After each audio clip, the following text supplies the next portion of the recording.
மயிலாடுதுறை மாவட்ட ஆட்சியர் அலுவலக வளாகத்தில் தோட்டக்கலை மற்றும் மலைப்பயிர்கள் துறையின் சார்பில் உணவுப் பொருள்கள் விற்பனை மையம் மாவட்ட ஆட்சியர் எஸ் ஸ்ரீகாந்த் திறந்து வைத்தார்.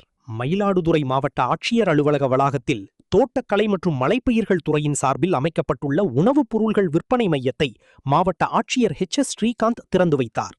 இந்த விற்பனை மையத்தில் தோட்டக்கலை மற்றும் மலைப்பயிர்கள் துறையின் சார்பில் உற்பத்தி செய்யப்பட்டுள்ள தேன், ஊறுகாய், பழச்சாறு வகைகள், ஸ்ட்ராபெரி ஜாம் ஜெல்லி உணவுப் பொருட்கள், உழவர்களால் உற்பத்தி செய்யப்படும் காய்கறிகள், மலர்ச்செடிகள் மற்றும் காய்கறி விதைகள் உள்ளிட்டவைகள் விற்பனை செய்யப்படுகிறது. இதனை மாவட்ட ஆட்சியர் திறந்து வைத்து பார்வையிட்டு அலுவலக வளாகத்திற்கு வருகை தரும் பொதுமக்கள் மற்றும் அலுவலர்கள் பயன்பெறும் வகையில் சிறப்பாக இம்மையம் செயல்பட வேண்டும் என்று அறிவுறுத்தினார்.